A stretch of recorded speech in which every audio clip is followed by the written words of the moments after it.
There is a continent at the bottom of the world that no government officially claimed until 1908, that no human being confirmed seeing until 1820, and that no one stepped foot on until 1895 at the earliest, depending on which account you believe. A continent larger than Europe, covered in ice up to 3 miles thick, sitting at the geographic bottom of the planet like a locked vault. That is the official story. And like most official stories about places that major institutions have controlled access to for over a century, it is technically accurate in its details and deeply misleading in its implications. Because in 2024, something started happening to that locked vault. The ice began retreating at rates that have no precedent in the instrumental record. Satellite data from NASA, from the European Space Agency, from the Alfred Wegener Institute all show the same thing. Antarctic sea ice reached its lowest recorded extent in 2023. Then it did it again in 2024. The anomaly is so large that climate scientists describe it not as a data point, but as a regime shift, a fundamental change in how the Antarctic system behaves. And as the ice retreats, what is being revealed underneath is not what the standard geological model of Antarctica said would be there. Underneath the ice, in the coastal regions where the retreat has been most dramatic, there are root systems. There are the chemical signatures of soil that was once alive, soil that supported vegetation at a scale and complexity that the official timeline of Antarctic glaciation cannot explain. There are geological formations that look, to the researchers who have examined them, less like the bare bedrock of a continent that has been frozen for 34 million years and more like the substrate of a landscape that was green within the last few thousand years. That is not a fringe claim. The peer-reviewed literature contains it. What the peer-reviewed literature has not done is follow the implication of that evidence to its logical conclusion, because that conclusion collides directly and uncomfortably with 3 separate bodies of institutional knowledge that have enormous stakes in maintaining their current consensus positions. Today we are going to follow that evidence to the conclusion, and along the way we are going to ask the question that the official story has never adequately answered. What was Antarctica before the ice? Not 34 million years ago, not in the deep geological past, when the continent sat at a different latitude and the climate was fundamentally different. Recently, within the span of human civilization, within the span of the last few thousand years when human beings were building cities in Mesopotamia and observing the sky from Stonehenge and navigating the Pacific in outrigger canoes, what was under that ice when the first of those things were happening? The answer to that question is not in the geology textbooks, but it is in the data. And the data, when you read it carefully and follow it honestly, points somewhere that the institutions which control access to Antarctica have been quietly, persistently, and very deliberately not pointing. Let us start with what the ice cores tell us. Because ice cores are the most reliable physical record we have of what Antarctic conditions look like in the past, and they are where the official story is most vulnerable to scrutiny. Ice cores from Antarctica go back approximately 800,000 years in their oldest sections, extracted from sites like Dome Sea in the East Antarctic interior. These cores provide a continuous record of atmospheric composition, temperature proxies, and dust content, a frozen archive of planetary conditions across multiple glacial cycles. But the ice cores also contain something that has received considerably less public attention than the temperature and CO2 data. They contain pollen. Pollen in Antarctic ice cores is not supposed to be there in significant quantities. The continent is frozen. Nothing grows on it. And then pollen that reaches Antarctica comes from South America and Australia via atmospheric transport, blown thousands of miles across the Southern Ocean by the circumpolar westerly winds. And yet, in certain layers of Antarctic ice cores, researchers have found pollen concentrations that exceed what atmospheric transport alone can explain. The excess pollen appears in layers that date, by the standard ice core chronology, to periods within the last 10,000 years. It includes species that do not grow in South America or Australia. It includes species whose nearest living relatives are found in the Northern Hemisphere. The standard explanation is contamination. Laboratory contamination of ice core samples is a known problem, and pollen is a common contaminant because it is everywhere in the air of any building where biological materials are handled. The researchers who have published on anomalous Antarctic pollen have been careful to note this possibility and to describe their protocols for ruling it out. But contamination does not explain all of it. The distribution of the anomalous pollen within the ice is not random, as contamination would be. It is concentrated in specific layers, layers that correspond to specific time periods, layers that also show other anomalies, elevated dust content from non-oceanic sources, isotopic signatures inconsistent with pure sea ice and atmospheric transport, chemical markers that suggest biological activity in the near-surface environment. The picture that emerges. When you read the ice core literature without the contamination dismissal framework, is of a continent that was not uniformly frozen during the entire Holocene, the roughly 11,000 year period since the last glacial maximum. A continent that had, in at least some coastal and lower elevation regions, conditions that could support biological activity, including plant life, within the last several thousand years. This is the first body of evidence. By itself it is suggestive but not conclusive. The standard model can accommodate it with difficulty by invoking localized warming events, microclimate refugia, or more generous assumptions about long-distance pollen transport. But the ice core evidence does not stand alone. In 2017, a team of researchers led by Johan Klages at the Alfred Wegener Institute recovered sediment cores from the continental shelf of West Antarctica. The cores were taken from beneath the current ice sheet, from sediments that had been covered by ice for what the standard model says should have been millions of years. What they found in those sediments has not received the public attention it deserves. They found a fossilized forest floor, not a collection of individual fossil plant specimens, but a complete preserved soil horizon containing root systems, pollen, spores, and the chemical signatures of a functioning temperate rainforest ecosystem. The diversity of the plant material was extraordinary, comparable to what you would find today in New Zealand or southern Chile. The preservation was remarkable, because the sediments had been protected from the oxidizing effects of open air by the ice above them. The researchers dated the forest floor to approximately 90 million years ago, using standard radiometric and biostratigraphic methods. In the context of the official deep-time geological story of Antarctica, 90 million years ago is plausible. At that time, Antarctica was connected to the other southern continents in the supercontinent Gondwana. It sat at a higher latitude than today, but not as far south as the current pole, and the global climate was significantly warmer than today with little or no polar ice. That dating, 90 million years ago, is almost certainly correct for the deepest material in the sediment core. But sediment cores are not simple objects. They are stratigraphic sequences with different layers deposited at different times. The researchers focused their attention on the deepest and most clearly ancient material, because it was the most scientifically interesting in the context of their research program, which was about Cretaceous climate reconstruction.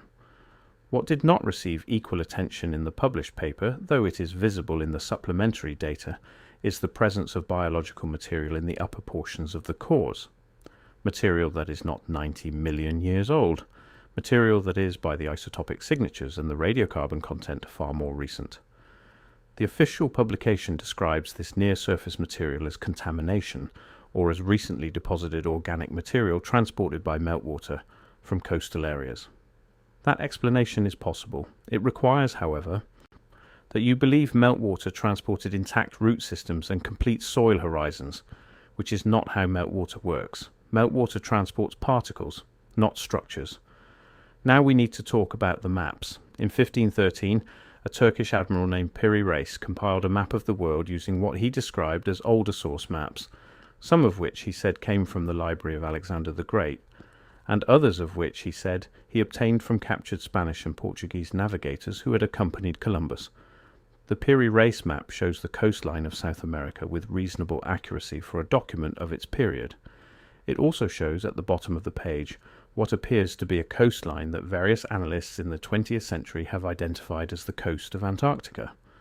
That identification, if correct, is impossible to explain within the official timeline of Antarctic discovery. In 1513, Antarctica had not been reached by any documented European expedition. The continent was not confirmed by European explorers until 1820, 3 centuries later.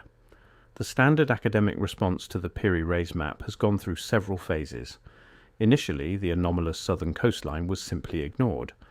Then, as it became impossible to ignore, it was explained as a garbled or extrapolated representation of the southern coast of South America, or as a representation of a mythical southern continent that medieval geographers had posited for theoretical reasons, the terra australis incognita of classical geography. These explanations are not unreasonable. Maps of the pre-modern period are notoriously unreliable, and the presence of a landmass at the bottom of a map does not necessarily mean the cartographer had direct knowledge of such a landmass. But the Piri-Reis map is not alone. The Orontius Phineus map of 1531 shows a large southern continent with mountain ranges, river systems, and coastal features that correspond, with disturbing specificity, to the sub-ice topography of Antarctica as revealed by modern ground-penetrating radar surveys. The Orontius Phineus map shows Antarctica without the ice. It shows the land surface underneath, and that land surface, in its major features, matches what NASA's Operation Icebridge has been mapping for the last decade.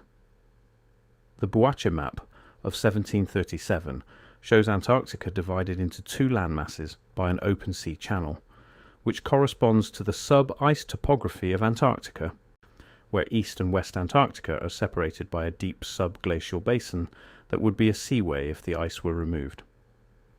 These maps were not made by people who had access to satellite radar. They were made by people who, by the official timeline, could not have had direct knowledge of what Antarctica looks like under its ice, because no one had been there, and the ice existed long before any human exploration. The standard response to the Orontius Phineus and Boache maps is the same as the response to the Piri-Reis map. Coincidence, theoretical extrapolation, resemblance that becomes compelling only if you are looking for it, but coincidence becomes a less satisfying explanation when the resemblance is specific and detailed rather than general. The Boache map does not just show a continent at the South Pole. It shows the specific topographic feature, the subglacial seaway separating East and West Antarctica, that no one could have known existed until the development of ground-penetrating radar in the 20th century. That specific feature is not something that theoretical extrapolation from first principles would produce. It requires knowledge of the actual sub-ice topography. Either the cartographers of the 16th and 17th centuries had access to source maps that were derived from direct observation of an ice-free or partially ice-free Antarctica, or the correspondence between their maps and the sub-ice topography is a coincidence so specific and so detailed as to strain the ordinary meaning of the word coincidence. And now the biology. In 2020, a paper published in Nature Communications described the results of a systematic survey of coastal Antarctic sediments for biological material. The survey was conducted by a team from the British Antarctic Survey and the University of Cambridge, using a combination of sediment coring ground-penetrating radar and environmental DNA analysis. Environmental DNA, eDNA for short, is genetic material shed by living organisms into the environment and preserved in sediments. It can be extracted and sequenced from sediment cores in a way that allows researchers to identify what organisms were present in an environment at the time the sediment was deposited. The paper reported the presence of eDNA from plant species, specifically from flowering plants and ferns, in sediment cores taken from coastal West Antarctica. The eDNA was preserved in sediment layers that the researchers dated to between 5,000 and 100,000 years ago, with the most diverse assemblages in the younger, more recent layers. The plant species identified by the eDNA analysis do not currently exist anywhere near Antarctica. Their closest living relatives are found in temperate regions of South America and Australasia. The presence of their genetic material in Antarctic sediments requires, if the dating is correct, that those plants were present in Antarctica during the Holocene, the period of modern human civilization. The published paper is careful in its conclusions. It notes the dating uncertainties, the possibility of reworked sediments in which older and newer material is mixed, and the need for further research to confirm the findings. This caution is scientifically appropriate. It is also, in the context of the larger pattern of evidence, a form of institutional self-protection. Researchers who publish extraordinary claims in peer-reviewed journals do not remain in good standing in their fields. Researchers who note their findings carefully and call for further research do. But the further research has not been forthcoming, because the further research would require drilling in areas of Antarctica where the logistical and political situation is, to put it gently, complicated. Antarctica is governed by the Antarctic Treaty System, beginning with the Antarctic Treaty of 1959. The treaty designates Antarctica as a scientific preserve, banning military activity and establishing a framework for international scientific cooperation. The treaty sounds egalitarian. My scientific research is open to all signatories. The continent belongs to no one. But the practical reality of Antarctic research is very different from that democratic language. Access is controlled by the national programs of the major signatory nations, the United States Antarctic Program, the British Antarctic Survey, the Australian Antarctic Division, the Russian Arctic and Antarctic Research Institute, the German Alfred Wegener Institute. They control the logistics, the ships, the aircraft, the bases, the fuel, the food. Without their cooperation, you cannot conduct significant research in Antarctica. These programs are not neutral scientific institutions. They are funded by governments subject to political direction, and their research agendas reflect, inevitably, the priorities of the governments that fund them. The United States Antarctic Program, the single largest national Antarctic research operation, is administered by the National Science Foundation with significant involvement from the Department of Defense and the intelligence community. McMurdo Station, the main US base, was built by the US Navy in 1956 as part of Operation Deep Freeze, which began as a military operation and has retained a significant military character ever since. Operation High Jump, conducted in 1946 and 1947, sent 13 ships, 23 aircraft and approximately 4,700 men to Antarctica under Rear Admiral Richard Byrd. It was the largest naval expedition to Antarctica in history. Its officially stated purpose was to consolidate American sovereignty claims, train personnel in polar conditions, and expand scientific knowledge of the region. Byrd's own accounts contain passages extensively discussed in alternative research communities and almost entirely ignored in mainstream historical treatment. In a widely cited interview with a Chilean newspaper in 1947, Byrd described areas of Antarctica that were warm, with lakes and vegetation. He described the operation as encountering something unexpected that forced a change of plans. The official position dismisses these statements as misquotations, or the dramatic expression of an elderly explorer. But Operation High Jump ended abruptly, several months ahead of schedule, and returned to the United States in what multiple participants described as urgency. No full official explanation for the early termination has ever been provided. The expedition produced thousands of aerial photographs covering the Antarctic coastline and interior. Those photographs were classified. A substantial portion remain classified today or have been destroyed. What aerial photographs from a scientific cartographic expedition require classification for nearly 80 years is a question the official record does not answer. Now let us come forward to the present and to the melting. The Antarctic sea ice minimum of 2023 was not just a record. It was an outlier that climate models had not predicted and still struggle to explain. The anomaly was approximately 1 million square kilometers below the previous record, low, an area roughly the size of Egypt, absent for reasons that the current generation of climate models did not forecast. The scientific debate about the cause is ongoing. Leading explanations include changes in Southern Ocean circulation, stratospheric ozone changes, and aerosol forcing from reduced sulfur emissions in international shipping.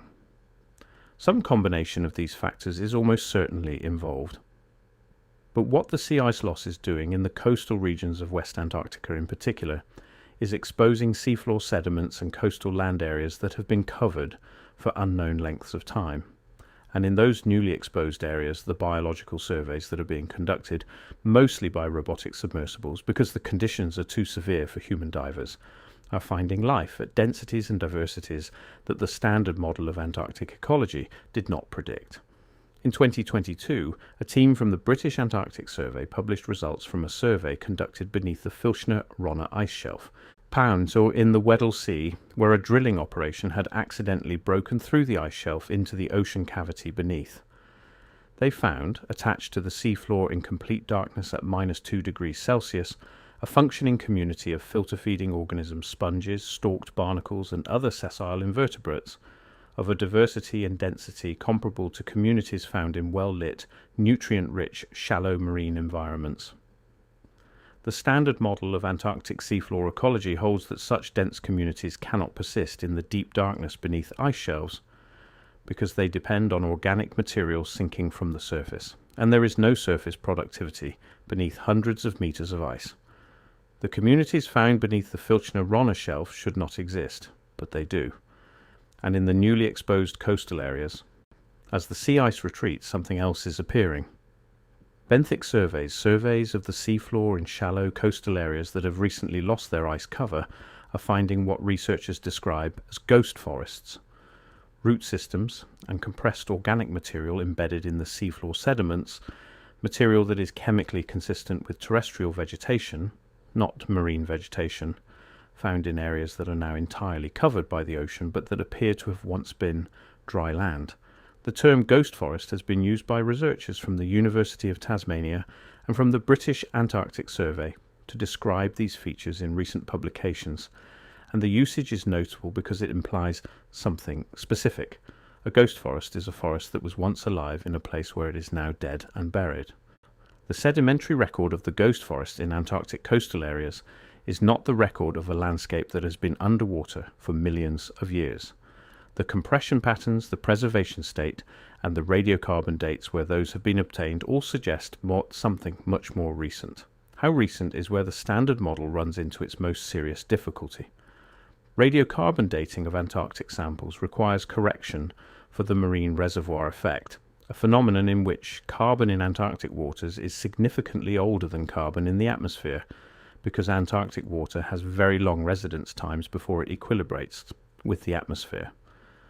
The standard reservoir correction adjusts dates by anywhere from a few hundred to a few thousand years. The direction of that correction is always toward making samples appear older. The uncorrected radiocarbon dates on the Antarctic ghost forest material would, in some cases, place the death of that vegetation within the last 2,000 to 3,000 years. The standard reservoir correction pushes those dates back to the early to middle Holocene, 10 to 7,000 years ago, which is still impossible by the standard glaciological model, because those areas were supposed to have been covered by ice continuously since the last glacial maximum around 20,000 years ago. So either the ghost forests predate the last glacial maximum, requiring them to have survived freeze and thaw cycles that should have destroyed them, or the standard glaciological model is wrong. Or the reservoir correction is being applied in a way that produces dates consistent with the model rather than dates that challenge it. Reservoir corrections are not arbitrary. They are derived from independent calibration methods. But they have also been refined and adjusted repeatedly over the decades. Scientific consensus, as the history of every field demonstrates, is not always right and is frequently slow to update. What would it mean if the ghost forest were only 2,000 or 3,000 years old?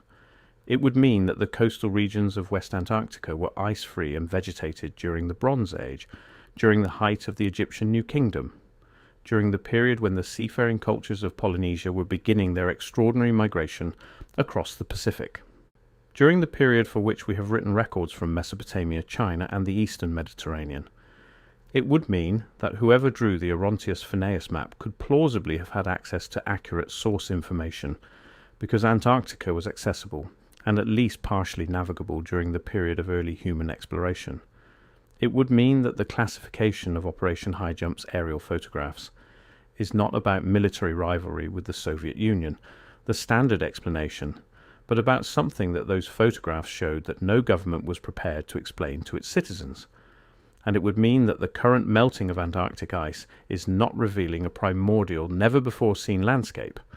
It is revealing a landscape that was accessible within the span of human memory, one that was then frozen, in what would have been a catastrophic climatic event for any civilization living in or near Antarctica at the time, and is now being uncovered again.